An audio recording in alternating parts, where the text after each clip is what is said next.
I don't really think so. We are just one speck of dust floating somewhere. If I exist, because I'm a part of a massive unfolding. And I am here because there's a purpose. There's a reason I'm here. Namaste. My name is Bidhan. 2012 is when I chanced upon Upanishads, and it had a profound impact on my life. Since then, I have dreamt to bring the key aspects of Upanishads in a manner which is simple, relatable, and implementable in our daily lives. So here we are with a set of videos to make spirituality simple.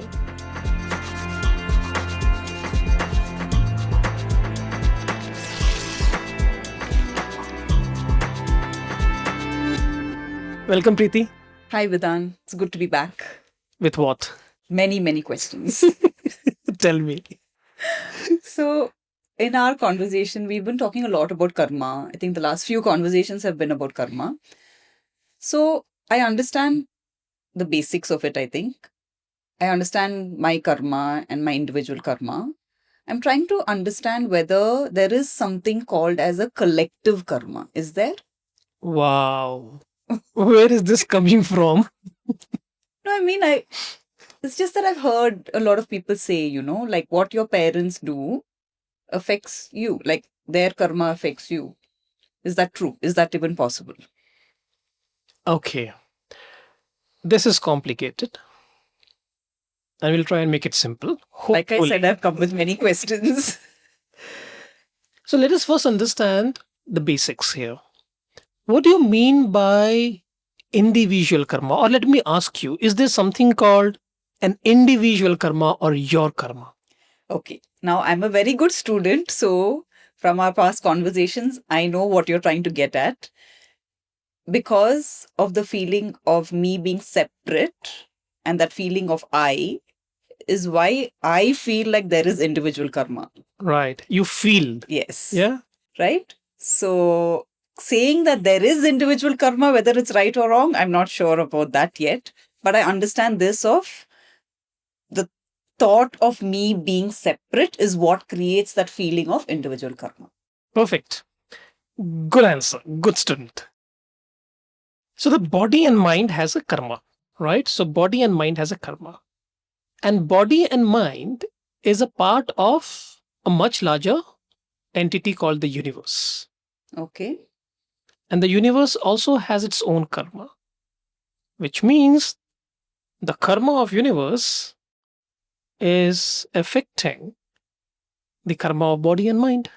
What do you mean by that? Let's imagine this body and mind is a wave. And wave is a part of a larger entity called an ocean. Right. Yes? The wave may have an individualistic feeling that I'm a big wave, small wave going in a certain direction. But you really think that that wave has an individual existence of its own?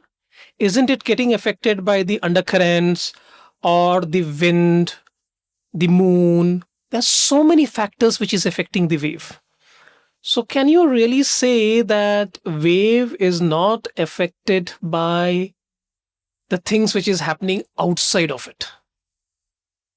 I mean, I understand what you're saying. I understand what you're saying about the wave. I get it. Right. But can you give me something more concrete, something that relates to us? Okay. All right. So let us try and explain it a little in a scientific way. And that's something that you love, isn't it? Yes. Okay. Logic.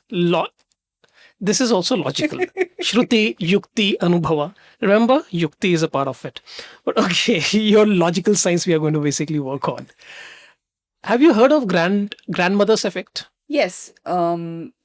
Essentially, it's like where the trauma of the grandparent or the grandmother is also experienced, gets passed down to the grandchild, the granddaughter. Is that what it is? Quite right. Right. So let us talk about an experiment which was done on a mice, a male mice. So what happened is that a kind of a scent was released, which was more like a cherry blossom. And every time that fragrance or that scent of cherry blossom was released in the cage, the mice was also given an electric shock. This happened multiple number of times, and somewhere the mice would correlate that every time this scent comes, the cherry blossom scent comes, it will experience certain amount of pain. Now that male mice was made to breed, Hmm. and it had children and grandchildren. The interesting point was the grandchildren of this mice, when they were exposed to the same scent or the smell of cherry blossom, they also experienced fear, while they were never exposed to the electric shocks. Do you see this? Hmm. So the pain experienced by the male grandfather male mice, that got transmitted to the grandson or the granddaughter mice. So every time they felt the same fragrance or the scent, they experienced a lot of fear. How is that happening? So you're saying that the memory or the trauma has been passed down through the generations and sort of being passed down genetically. It's a field of epigenetics. So we will not go there. But I'm just addressing to a larger point that you asked, that when you become a part of a family, Hmm. are you affected by the karmic impressions of the family? The answer is yes. So that's what I'm talking about, the collective karma. So once you become a part of any family, the collective karma of the family is also impacting you. Wow. So then, is it right to say that things that are happening to me It's because of your. is because of my parents? Yeah, it's a nice way to blame someone else.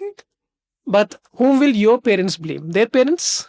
Hmm. Whom will that parent blame? Someone else? But do you see that the blame will never stop because it will go till eternity. Right. But more important point here for you to see is that karma is a chain which has been passed on right from the evolution, Hmm. which is affecting everyone. There is no personal scorecard here. Right. So that means, is it because of certain karma that I get placed in certain families?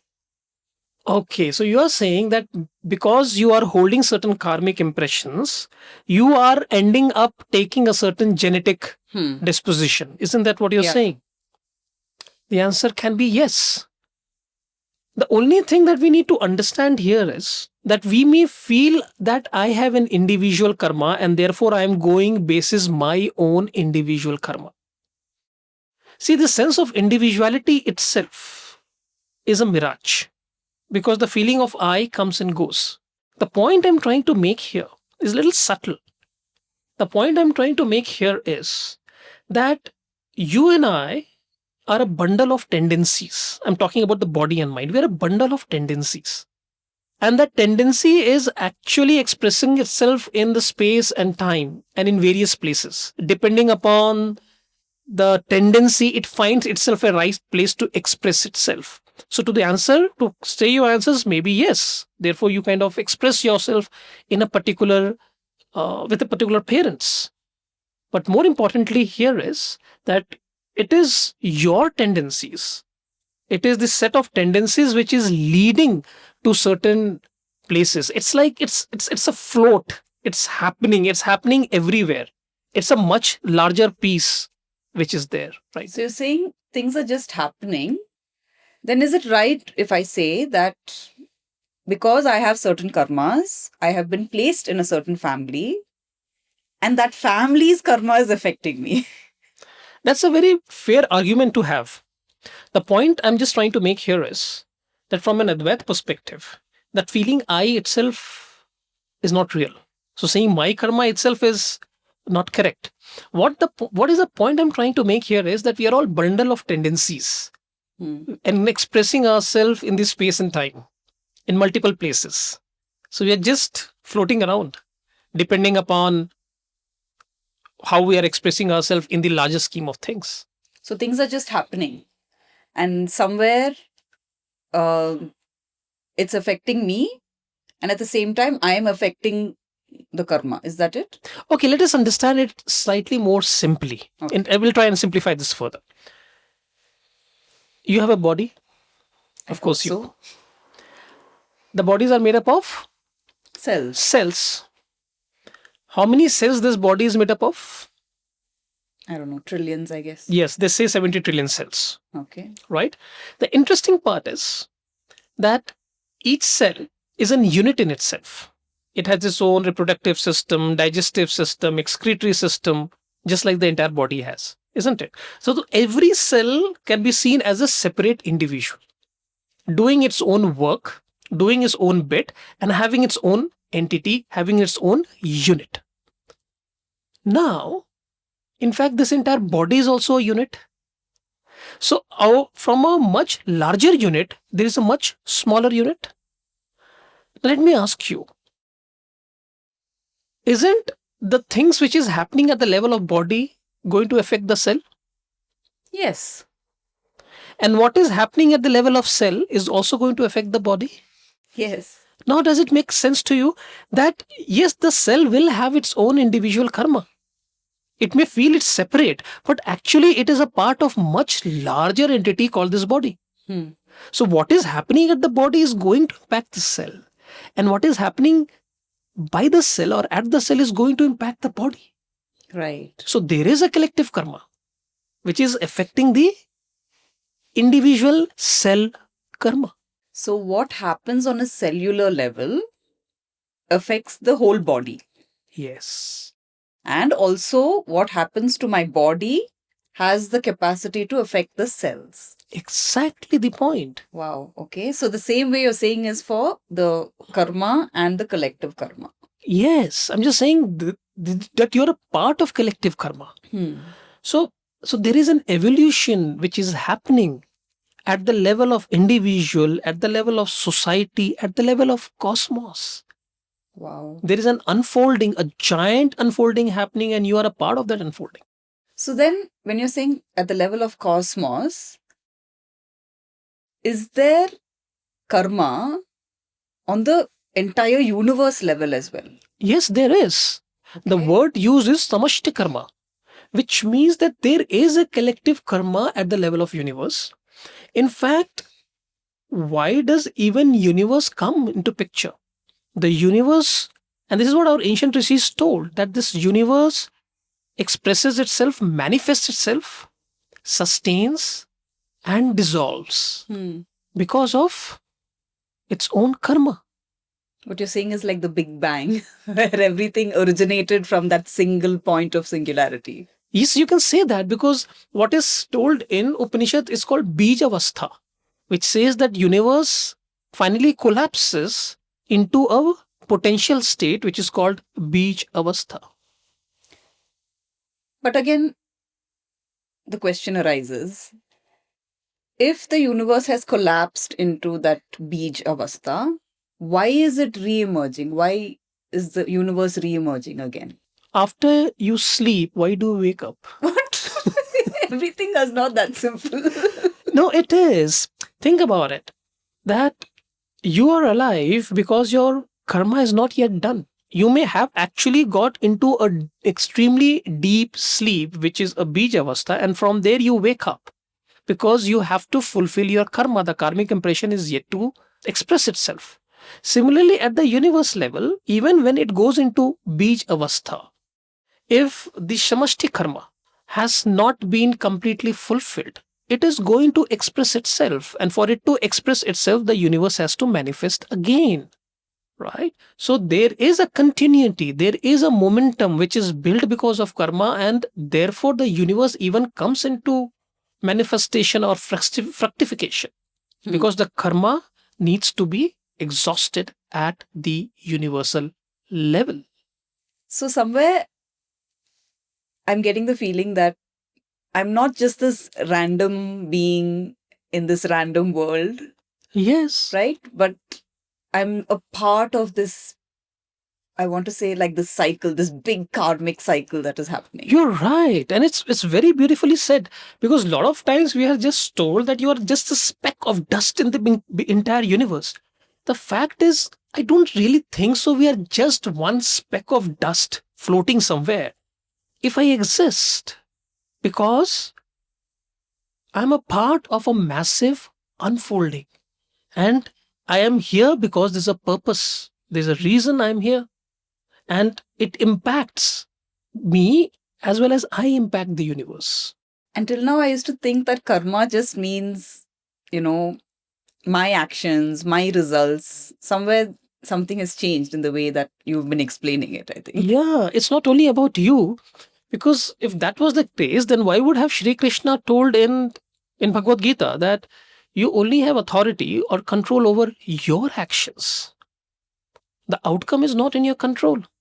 There are just too many uncontrollable factors which is working on a specific outcome to happen, including your own prarabdha. Right? So there is your individual karma, but there is also a collective karma which is playing. So then I'm realizing something. I think I've just had that moment when, when someone is suffering either through poverty or corruption or sickness, there's that tendency where we say, oh, it's just their karma. And I'm realizing from this that that's not right. That's not something right. The words used there are not right. Absolutely, Preeti. I'm so glad you're bringing this out and that brainwave came to you. Because this is the biggest misconception and completely wrong way of understanding karma. That if people are suffering, we just say, is their karma, let them suffer. No, it's not that. A lot of time the suffering is on account of the collective karma as well. There are things that as a society, as a nation, as a community has not been done, because of which people are suffering. Right. So it is wrong to say that if someone is suffering, it is their karma. And let me tell you, if they are suffering and it has come in your awareness, you become a part of that karmic field. And if you choose not to do anything and close your eyes, blame and move on, that becomes your karma. Wow. So not doing also can become a part of my karma. Absolutely. Okay. So therefore, it's always said that we have to take responsibility at a much larger level. There's a lot of collective karma which is also at play. So then, I mean, I'm not able to reconcile with certain things. Like, what about like plane crashes and like mass casualties during war, or how do I make sense of that? Right. It's a very sensitive topic and we have to be little sensitive to this concept here.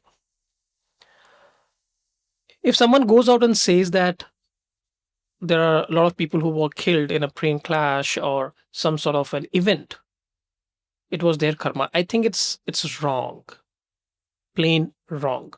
Let's first understand with an help of an example. We sort of said earlier that imagine yourself as a wave in an ocean. Remember that? Right. Yeah. That we spoke about. Suppose you are a wave in an ocean, thinking that you are an individual wave moving in your own path. And there is a tsunami which happens in the ocean. So what happens to the waves? The waves gets pushed away to far distances. Is the wave responsible for that? No. No. The tsunami happened in the ocean, because of which the waves got pushed away in multiple places. Similarly, there are massive unfolding of events which is happening in the cosmos, in this world, in the society. And it may be on account of an individual, can be on account of collective energies, can be on account of certain situations, timing, we don't know. Multiple factors. Can be multiple factors. Right. Right? Because everything is affecting everything. So simply saying that they are suffering, if a casualty is happening, it is on account of their own karma is not right. Then someone hasn't understood the implications of how the collective karma operates. Okay, I think that's a lot to take in. Like you said, quite a sensitive topic to discuss. But now, see, I've understood what you're talking about, the collective karma and how we are a part of this giant unfolding that is happening.